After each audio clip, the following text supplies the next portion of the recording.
गीला कचरा अलग करके दे तो हम उस कंपोस्ट प्लांट को फुलफिल कर पाएंगे।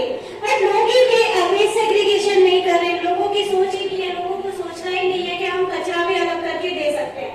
हमें छांटना नहीं है, हमें सिर्फ अलग अलग डालना है, ये हमारी सोच है। सोच को बदलना बहुत जरूरी है।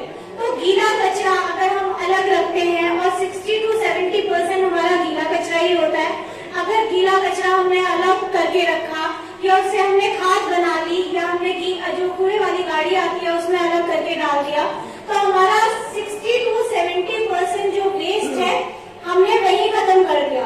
सेकंड है सूखा कचरा। सूखा कचरा क्या है? जो भी ह्यूमन द्वारा या मशीनों द्वारा बनाया जाता है, जैसे कि कागज, पेपर, बोतल, प्लास्टिक, पॉलीथीन, पन्नी, tetra PACS, low value plastic, multilayer plastic, thermocol की कटलरी, फटे पुराने जूते, फटे पुराने कपड़े, ये सब सारा हमारा क्या है? सूखा कचरा। 30 to 35% ये कचरा डेली बेसिस पे निकलता है।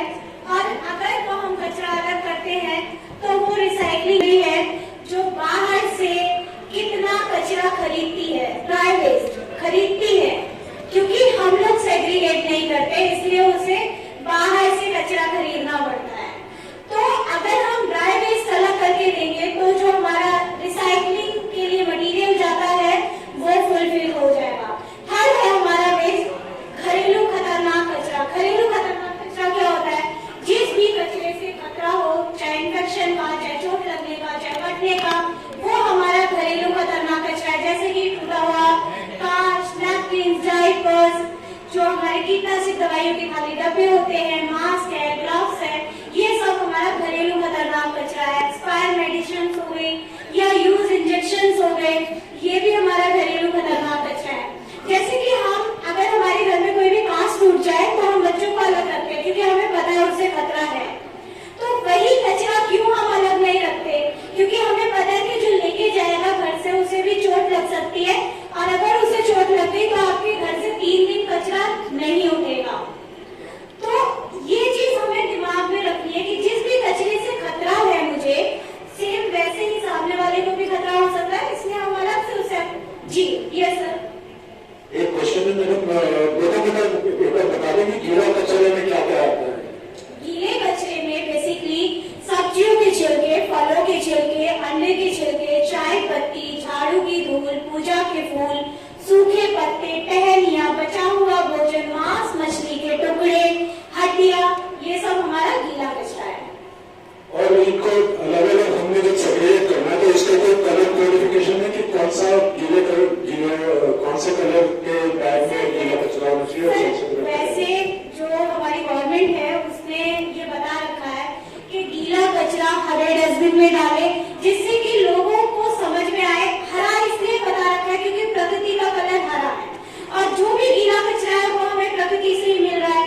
तो वो आपका जो माइंड है उसको समझा सके कि हाँ, जो हमारा गीला कचरा है वो हरे डस्टबिन में जाएगा, तो इस तरीके से अलग हो जाएगा।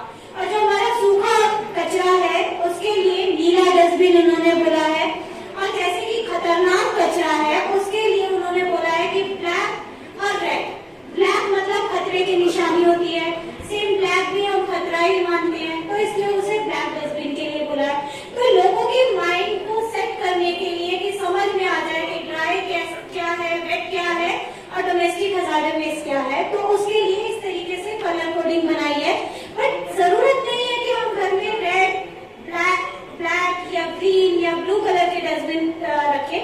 हमें सिर्फ अपने दिमाग को समझाना है कि हमें इस तरीके से सेग्रीगेट करना है, क्योंकि जब हम डेली निकलते हैं हम एक अपना पूरा दिमाग में चार्ट बना लेते हैं कि हमें इतने बजे यहाँ जाना है, हमें इतने बजे यहाँ जाना है।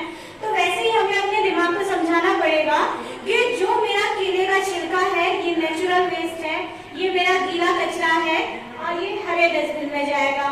ये मैंने दूध की पॉलीथीन काटी, दूध की पॉलीथीन इंसानों और मशीनों द्वारा बनी है, तो ये मेरा सूखा कचरा है, ये नीले बॉक्स में मैंने अलग डाल दिया। अब उससे मुझे चोट लग सकती है, वैसे ही सामने वाले को लग सकती है, तो यानी कि खतरा है, तो वो मैंने अलग से रख दिया। बस यही इतना ही, और ज्यादा इसमें मेथड लगाने की जरूरत है ही नहीं हमें। सिर्फ ये है क्योंकि अगर हम सेग्रीगेट करेंगे तो उससे उस कचरे का यूज हो पाएगा, और जो हमारा कूड़े का पहाड़ है दिल्ली में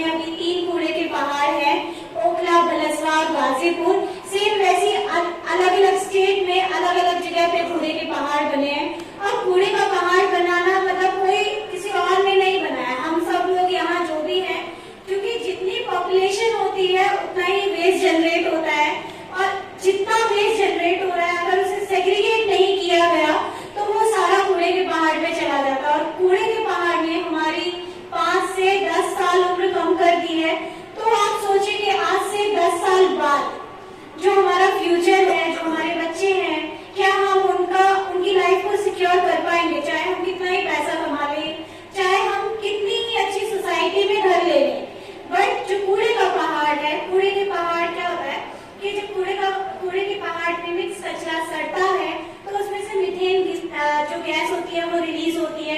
मीथेन गैस जब हवा के संपर्क में आती है तो उसमें आग लग जाती है कूड़े में, और कूड़े में जब आग लग जाती है